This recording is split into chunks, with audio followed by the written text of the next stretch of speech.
Cambridge IELTS 8 by University of Cambridge ESOL Examinations, published by Cambridge University Press.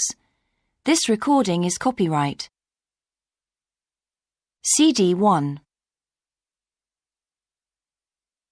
Test 1. You will hear a number of different recordings, and you will have to answer questions on what you hear. There will be time for you to read the instructions and questions, and you will have a chance to check your work. All the recordings will be played once only. The test is in 4 sections. At the end of the test, you will be given 10 minutes to transfer your answers to an answer sheet. Now turn to Section 1. Section 1. You will hear a conversation between 2 friends called George and Nina about a summer music festival. First, you have some time to look at questions 1 and 2.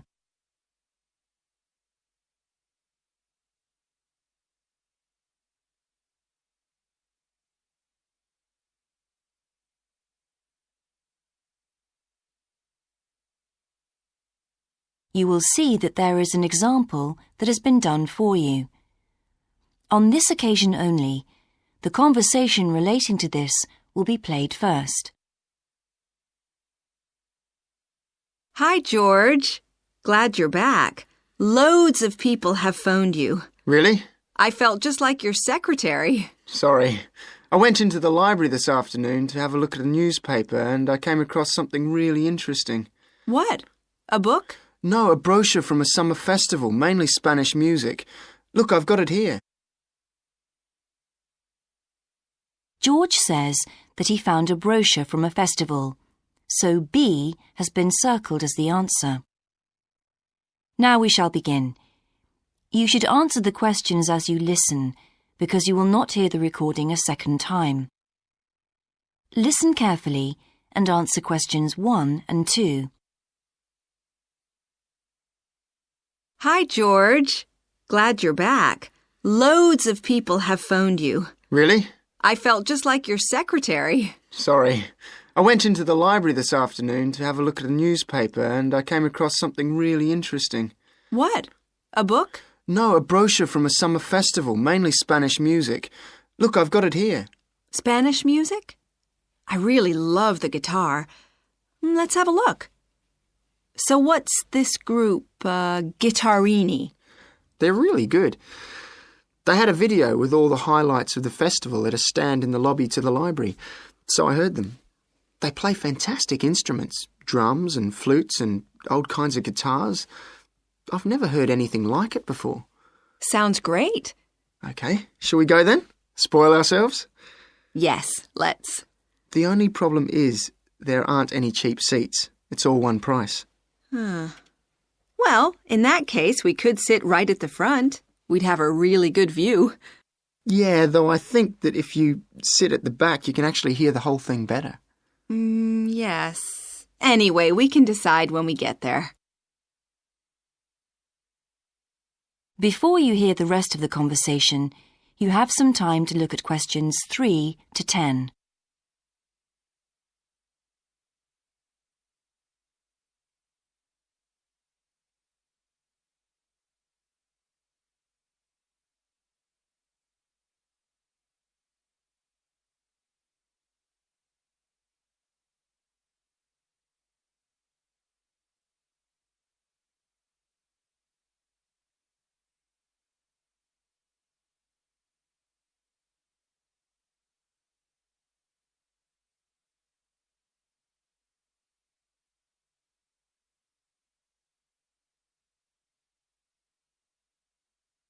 Now listen and answer questions 3 to 10.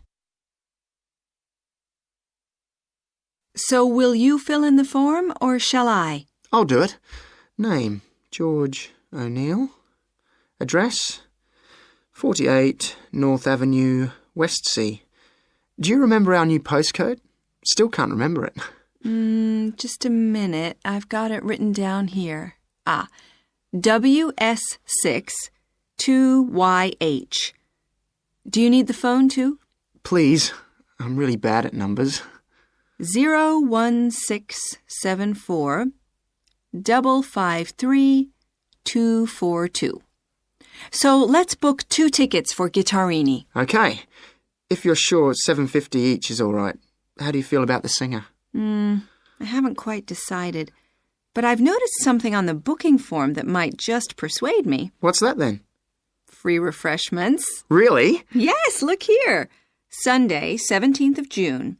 Singer. Ticket, £6, includes drinks in the garden. Sounds like a bargain to me. Yes. Let's book 2 tickets for that. So, what else? I'm feeling quite keen now. How about the pianist on the 22nd of June? Anna Ventura? I've just remembered that's my evening class night. That's okay. I'll just have to go on my own. But we can go to the Spanish dance and guitar concert together, can't we? Yes, I'm sure Tom and Kieran would enjoy that too. Good heavens, £10.50 a ticket. I can see we're going to have to go without food for the rest of the week. We'll need to book 4. Wish we were students. Look, children, students, and senior citizens get a 50% discount on everything. If only. That is the end of section 1. You now have half a minute to check your answers.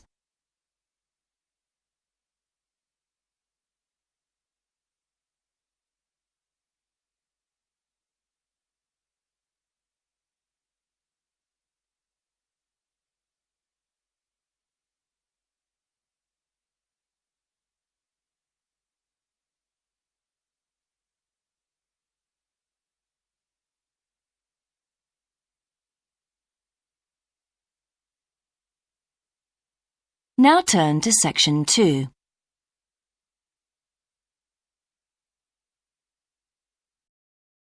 Section 2. You will hear the education officer of a dinosaur museum giving information to some teachers who are planning a school visit. First, you have some time to look at questions 11 to 15.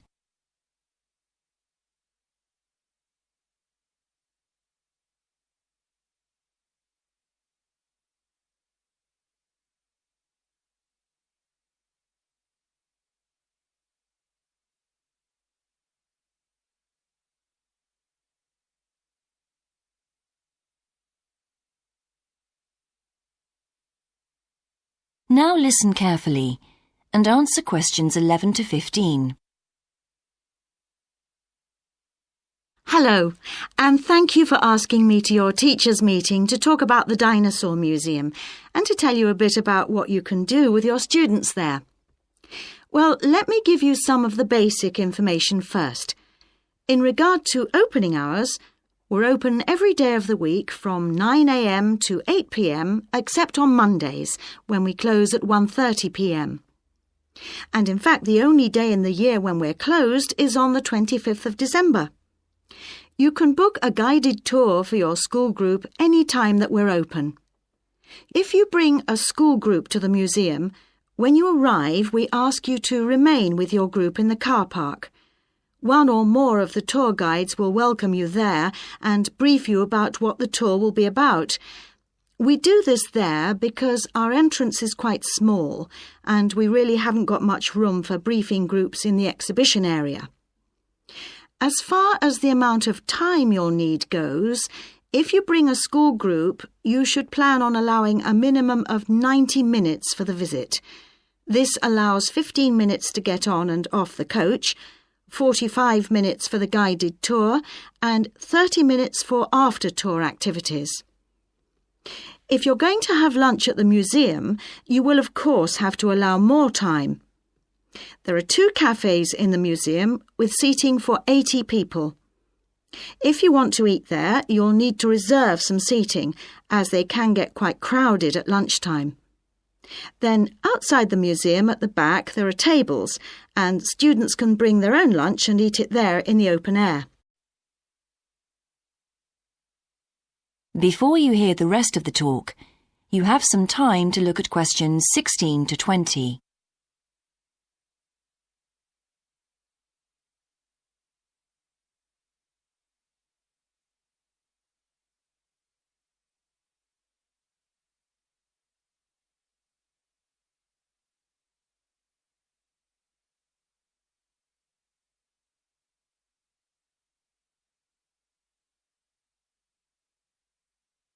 Now listen and answer questions 16 to 20. When the students come into the museum foyer, we ask them to check in their backpacks with their books, lunchboxes, etc. at the cloakroom before they enter the museum proper. I'm afraid in the past we have had a few things gone missing after school visits, so this is a strict rule. Also, some of the exhibits are fragile and we don't want them to be accidentally knocked. But we do provide school students with handouts with questions and quizzes on them. There's so much that students can learn in the museum, and it's fun for them to have something to do. Of course, they'll need to bring something to write with for these. We do allow students to take photographs. For students who are doing projects, it's useful to make some kind of visual record of what they see that they can add to their reports. And finally, they should not bring anything to eat into the museum or drinks of any kind. There are also a few things that students can do after the tour. In the theaterette on the ground floor, there are continuous screenings of short documentaries about dinosaurs which they can see at any time. We used to have an activity room with more interactive things like making models of dinosaurs and drawing and painting pictures, even hunting for dinosaur eggs. But unfortunately, the room was damaged in a bad storm recently when water came in the roof, so that's closed at the moment. But we do have an IT centre where students have access to CD-ROMs with a range of dinosaur games. These games are a lot of fun, but they also teach the students about the lives of dinosaurs, how they found food, protected their habitat, survived threats, that kind of thing. And I think that's all I have to tell you. Please feel free to ask any questions if you would like to know anything else about. That is the end of section 2. You now have half a minute to check your answers.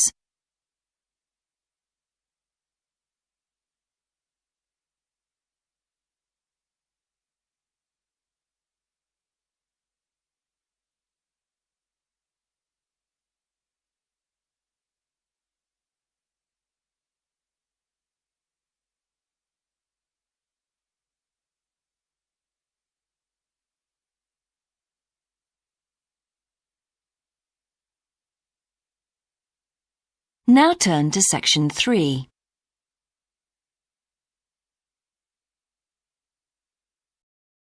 Section 3. You will hear a student called Sandra talking to her tutor about a draft proposal she has written for a competition. First, you have some time to look at questions 21 to 24.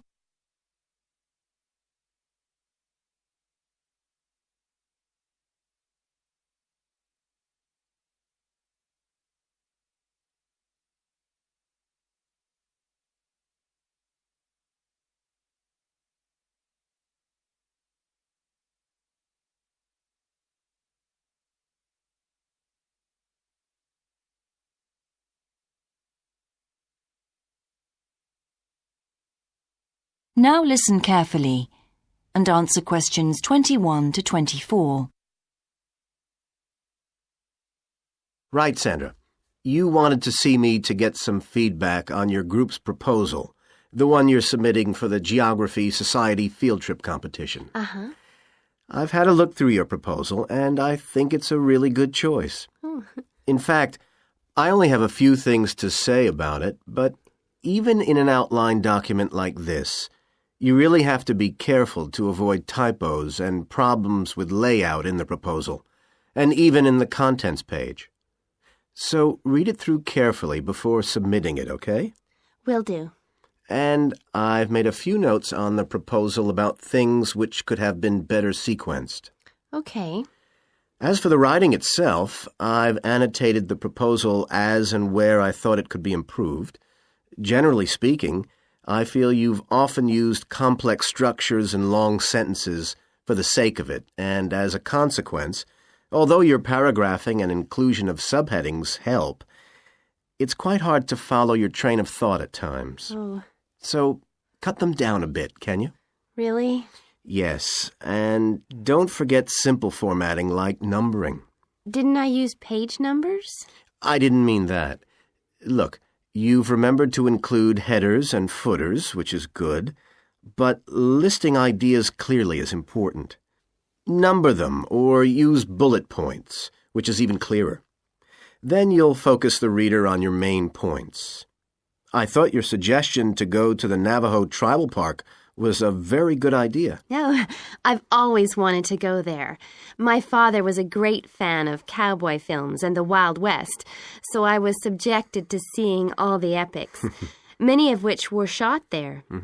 As a consequence, it feels very familiar to me, and it's awesome, both geographically and visually.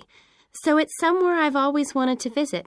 The subsequent research I did and the online photographs made me even keener.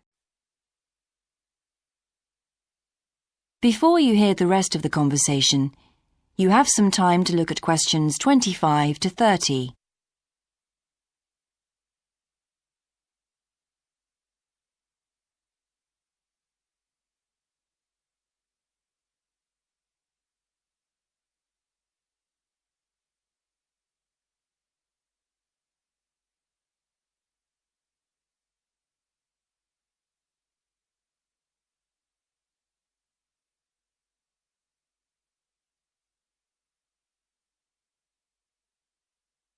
Now listen and answer questions 25 to 30.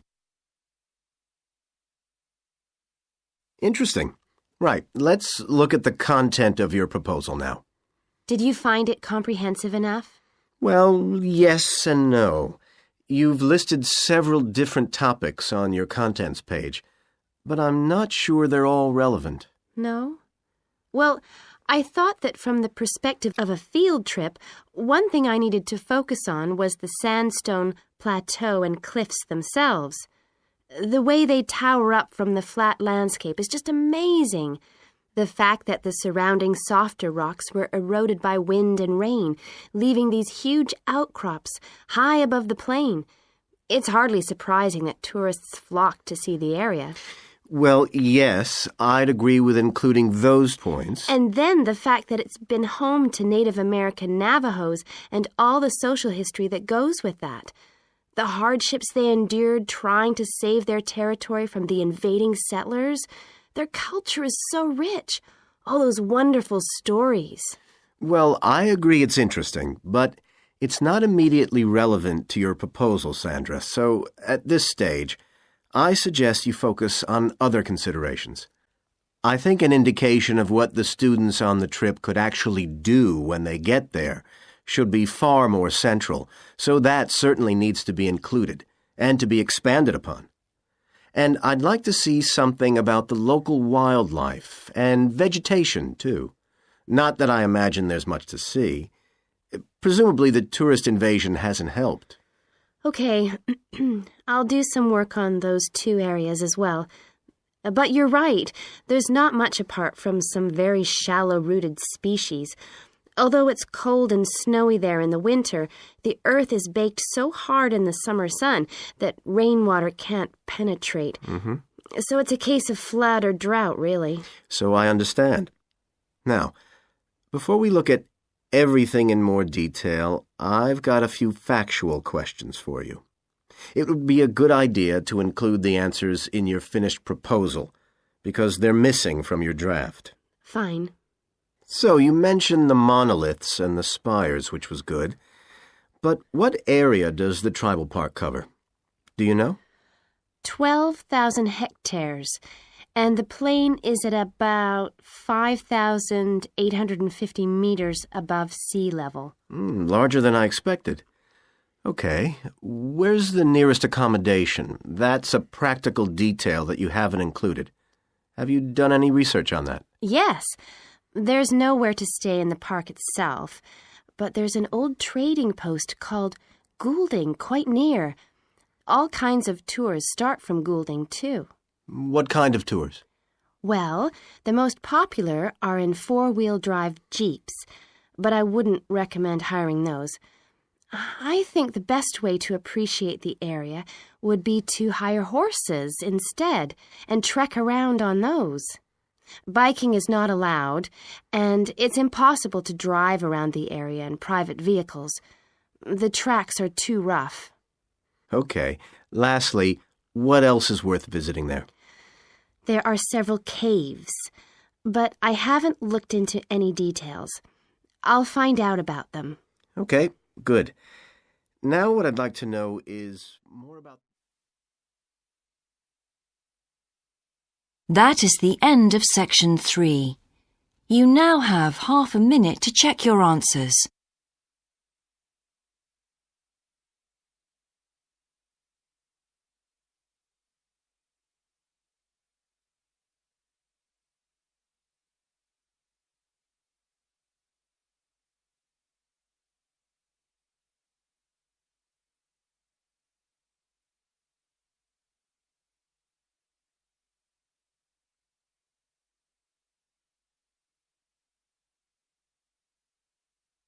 Now turn to section 4.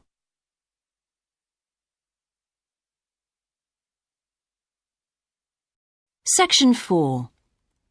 You will hear a lecturer's introduction to a geography module. First, you have some time to look at questions 31 to 40.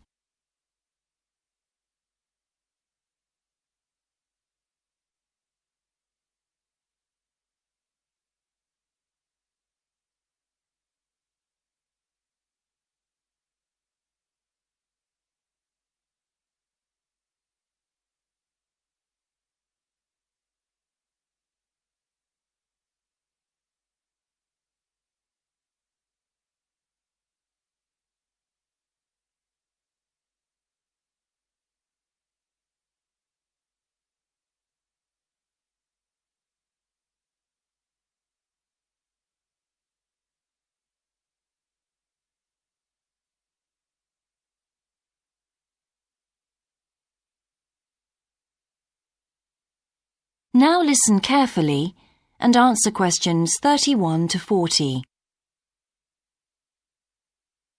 So, welcome to your introductory geography lecture. We'll begin with some basics. Firstly, what do we learn by studying geography?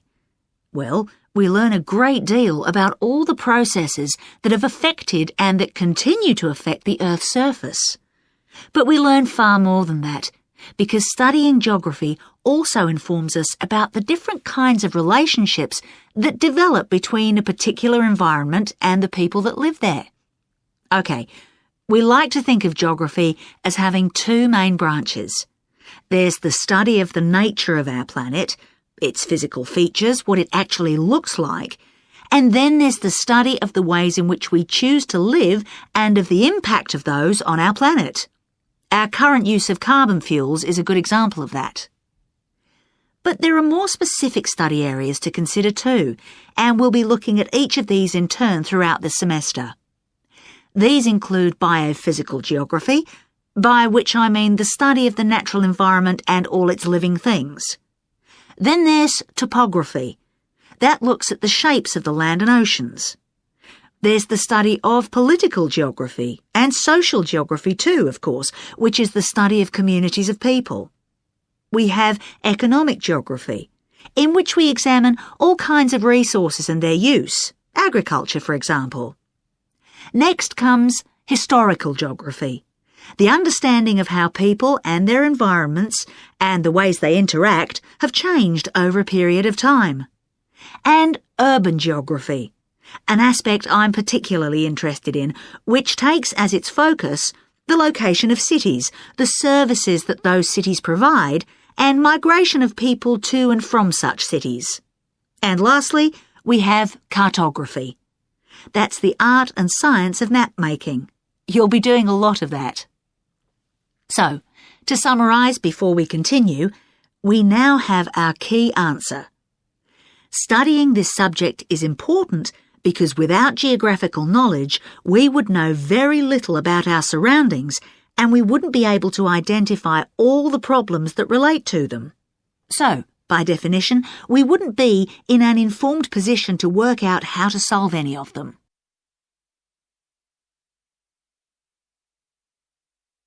OK, now for some practicalities. What do geographers actually do? Well, we collect data to begin with. You'll be doing a lot of that on your first field trip. How do we do this? There are several means. We might, for example, conduct a census, count a population in a given area perhaps. We also need images of the Earth's surface which we can produce by means of computer generation technology or with the help of satellite relays. We've come a very long way from the early exploration of the world by sailing ships, when geographers only had pens and paper at their disposal. After we've gathered our information, we must analyse it. We need to look for patterns, most commonly those of causes and consequences. This kind of information helps us to predict and resolve problems that could affect the world we live in. But we don't keep all this information confidential. We then need to publish our findings so that other people can access it and be informed by it. And one way in which this information can be published is in the form of maps. You'll all have used one at some stage of your life already. Let's consider the benefits of maps from a geographer's perspective. Maps can be folded and put in a pocket and can provide a great store of reference when they're collected into an atlas. They can depict the physical features of the entire planet if necessary, or just a small part of it in much greater detail. But there is a drawback. You can't exactly replicate something that is three-dimensional, like our planet, on a flat piece of paper, because paper has only 2 dimensions. And that means there'll always be a certain degree of distortion on a map. It can't be avoided. We can also use aerial photographs, pictures taken by cameras at high altitude above the Earth. These are great for showing all kinds of geographical features that are not easy to see from the ground. You can easily illustrate areas of diseased trees, or how much traffic is on the roads at a given time, or information about deep seabeds, for example. Then there are Landsats. These are satellites that circle the Earth and transmit visual information to computers at receiving stations. They circle the Earth several times a day and can provide a massive information. You'll all be familiar with the information they give us about the weather, for example. So what we're going to do now is look at a short presentation in which you'll see all these tools. That is the end of section 4. You now have half a minute to check your answers.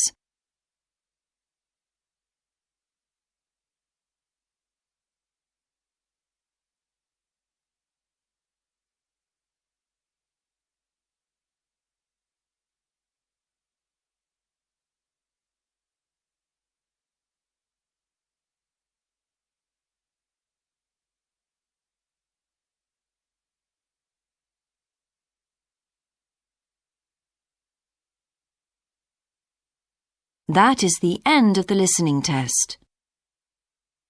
In the IELTS test, you would now have 10 minutes to transfer your answers to the answer sheet.